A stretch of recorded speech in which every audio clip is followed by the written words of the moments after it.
Assalamu alaikum viewers. Welcome to the Country School YouTube channel. Before starting the video, please subscribe to my channel and press the like button. Now let's start the video. Today we do chapter number 6, work and energy, and question: write a note on kinetic energy. What is kinetic energy? Definition: the energy possessed by a body due to its motion is called its kinetic energy. Means a body which is in motion, the motion of a body is due to kinetic energy. Its formula is kinetic energy. Kinetic energy is denoted by K dot E is equals to half mv square, where m is mass and v is velocity of a body. Its unit, the unit of kinetic energy is joule. Now we explain. Consider a body of mass m. Let कर लिया कि एक बॉडी है, उसका mess m है, वो moving with velocity v and the body stops after moving through some distance. Means body move and cover some distance s due to some opposing force such as force of friction. मतलब कि जो body को oppose कर रही होती है, जो जिसकी वजह से बॉडी की मोशन रुक जाती है, उसको फ्रिक्शनल फोर्स बोलते हैं. Acting on it and the body possessed kinetic energy and it is capable to do work against the opposing force. मतलब कि opposite force लगने के बावजूद बॉडी मूव कर रही होती है. F until all its kinetic energy is used up. Means let कर लिया एक बॉडी है, उसका मैस m है, वो मूव कर रही है वेलोसिटी v से, ठीक है, और उसने कुछ डिस्टेंस कवर कर लिया है, वो है s. अब जब बॉडी मूव कर रही होती है, फॉर एग्जांपल हम लोग जब रोड पे मूव करते हैं तो हम लोगों को ग्रेविटी जो है वो रोकने की कोशिश करती है, अपनी तरफ खींचने की कोशिश करती है. तो जो ग्रेविटेशनल फोर्स है वो एज अ फ्रिक्शनल फोर्स आ जाएगी. ठीक है. तो इसी तरह से जब कोई भी बॉडी मूव कर रही होती है, एयर में जब बॉडी मूव कर रही होती है, जैसे बॉल हवा में उड़ रही है, तो उस बॉल की मोशन को रोकने के लिए एयर जो है वो उसके ऊपर फोर्स लगाती है. तो जो एयर फोर्स लगा रही है उसे रेजिस्टेंस फोर्स बोलते हैं. ठीक है. तो इस तरह से हर बॉडी की मोशन में एक रेजिस्टिव फोर्स लाजमी एक्ट करती है, जिसे फ्रिक्शनल फोर्स भी कहते हैं, रेजिस्टिव फोर्स कहते हैं.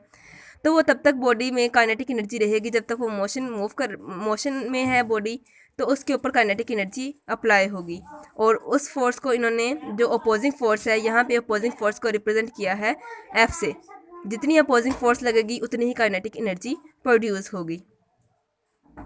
अब इसी तरह से kinetic energy of a body is equals to work done by its due to the motion. मतलब कि जितनी काइनेटिक एनर्जी, जितना उस पर वर्क डन होगा उतनी ही उसमें काइनेटिक एनर्जी प्रोड्यूस होगी. So kinetic energy is equals to F dot S. F dot S यहाँ पे है वर्क डन.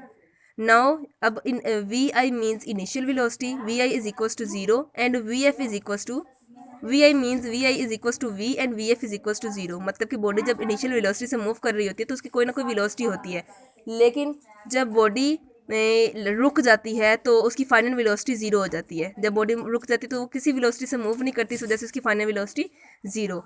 नेक्स्ट स्टेप में लिखा हुआ है according to Newton second law of motion F is equals to M A. यहाँ पे हम लोगों ने ए को सेपरेट कर लिया है, तो एम जो है नीचे जाके डिवाइड हो जाएगा, तो A is equals to minus F over M. यहाँ पे माइनस जो लगा है वो अपोजिंग फोर्स की वजह से, जो बॉडी पे अपोजिट फोर्स लग रही है, रेजिस्टिव फोर्स लग रही है, फ्रिक्शनल फोर्स लग रही है, उसकी वजह से यहाँ पे माइनस का साइन आया है.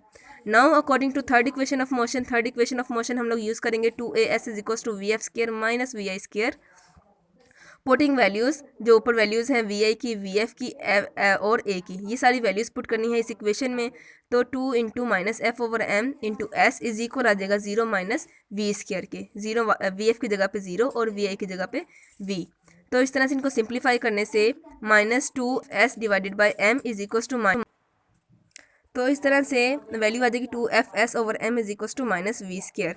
माइनस से माइनस कट जाएगा और आ जाएगा two F S divided by M is equals to V square. M जो नीचे डिवाइड हो रहा है दूसरी साइड पे जाएगा तो मल्टीप्लाई हो जाएगा, तो two F S is equal आ जाएगा एम वी स्केयर के.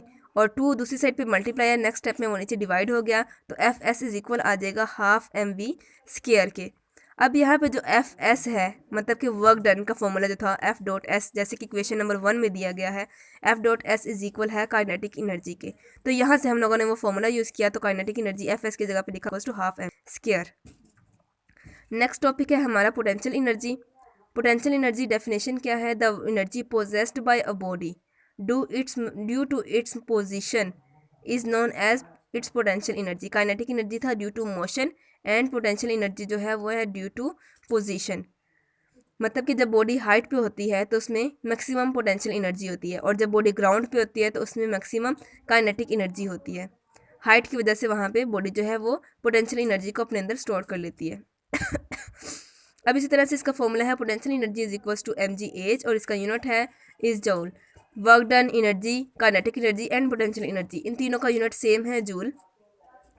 नेक्स्ट इसकी एक्सप्लेनेशन है, एन एग्जाम्पल है। एग्जाम्पल में देखो, जैसे an apple on a tree is capable to do work as it fall, मतलब कि जैसे ही हम जो सेब है वो दरख्त से नीचे गिरेगा तो वो वर्क डन करेगा। वर्क डन क्यों हम लोगों ने कहा, क्योंकि उसने सम फोर्स, जो ग्रेविटेशनल फोर्स उस पर लगी है वो, और जो उसने डिस्टेंस कवर किया है वो फोर्स और डिस्टेंस के को मल्टीप्लाई करें तो वर्क डन हो जाता है इक्वल। तो इस वजह से वो एप्पल जो है वो वर्क डन करेगा। Thus, it possesses energy due to its position, and this kind of energy is potential energy which possesses due to its position। मतलब कि बॉडी जो है वो पोटेंशियल एनर्जी पोजेस करती है क्योंकि इसने पोजीशन की वजह से, बॉडी हाइट पे थी, उसने डिस्टेंस कवर किया, वर्क डन किया, और हम कहेंगे कि वो उसकी पोटेंशियल एनर्जी है। जितना बॉडी वर्क डन करेगी उतनी ही उसमें पोटेंशियल एनर्जी स्टोर हुई होगी। अब एक्सप्लेनेशन में जैसे let body of mass m, एक बॉडी है उसका मैस m है और वो एक हाइट पे है, और हाइट इसकी फॉर एग्जांपल एज कर दी फ्रॉम द ग्राउंड से, और the body will acquire potential energy which is equal to work done in the lifting of the to the height h। so potential energy is equals to f cross h। f मतलब work done और multiply as जो है वो work done को represent कर रहा है। Potential energy is equals to F multiply by H. F is equals to W and W is equals to M G. तो यहाँ से हम लोगों ने एफ की जगह पे डब्ल्यू लिखा है और डब्ल्यू की जगह पे एम जी, तो ये इक्वल हो जाएगा potential energy is equals to M G H.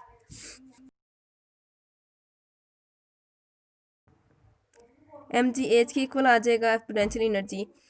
अब आप लोगों ने पोटेंशियल एनर्जी और काइनेटिक एनर्जी सेम इसी तरह से करना है, याद भी करना है अच्छे से, और इसको अपने होमवर्क में राइट भी करना है।